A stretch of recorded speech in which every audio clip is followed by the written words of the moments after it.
বলো তুমি কি খেতে ভালোবাসো, আজকে আমি তোমার জন্য সেটাই রান্না করব। আমার মাছের ঝোল দিয়ে ভাত খেতে খুব ভালো লাগে। ঠিক আছে, আজকে আমি তোমার জন্য মাছ রান্না করব। আচ্ছা, ভাই কোথাও যাওয়ার আগে আমাকে বলে যায়, এবার বলে গেল না কেন? আসলে ইমার্জেন্সি যেতে হয়েছে তো, তাই বলার সুযোগ পাইনি। তাহলে অন্তত ফোন তো করবে।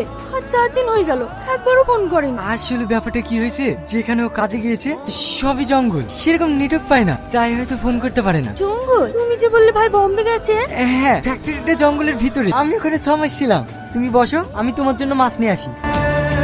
দাঁড়ান, একটা অসহায় মেয়েকে মিথ্যে কথা বলতে আপনার বিবেকে বাধে না? কে আপনি, আর এখানে কি করতে এসেছেন? আমি রাজুর বন্ধু। রাজু বোম্বে গিয়েছে তো, তাই আমি ওর বোনের দেখাশোনা করতে এসেছি। মিথ্যে কথা, রাজু ভাই বোম্বে যায়নি। 3 দিন আগে থানায় আমার সাথে দেখা হয়েছিল রাজু ভাইয়ের। সত্যি করে বলুন, রাজু ভাই কোথায় আছে? না আমি এক্ষুনি থানায় যাবো। রাজু আর বেঁচে নেই। কি এসব আপনি কি বলছেন? ভাই বেঁচে নেই মানে? হ্যাঁ, আমি ঠিকই বলছি, ওকে অভিরূপ ব্যানার্জি খুন করেছে। অভিরূপ মানে? যে অভিরূপের গাড়িতে আব্বাকে পিষে মারা হয়েছে, সেই অভিরূপ? হ্যাঁ, ওর ছেলে রকি তোমার আব্বাকে গাড়ি চাপা দিয়ে পিষে মেরেছে। আব্বা মরে যাওয়ার পর ওই ভাই আমাদের একমাত্র ভরসা ছিল। আর ওই অভিরূপ ব্যানার্জি ভাইকেও শেষ করে দিল। এখন রূপার কি হবে? ওকে এখন কে দেখবে?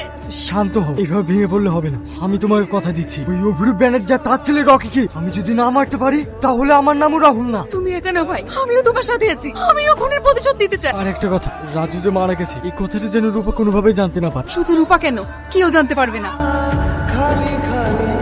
দাদা, পুলিশ আসছে।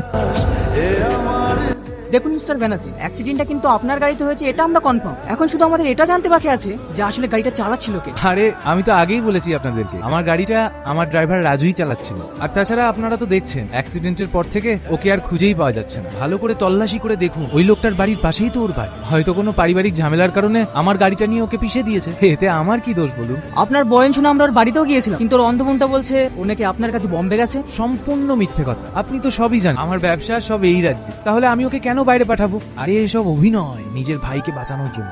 ওকে মিস্টার ব্যানার্জি, তাহলে এখন আসি, দরকার হলে আবার আসবো।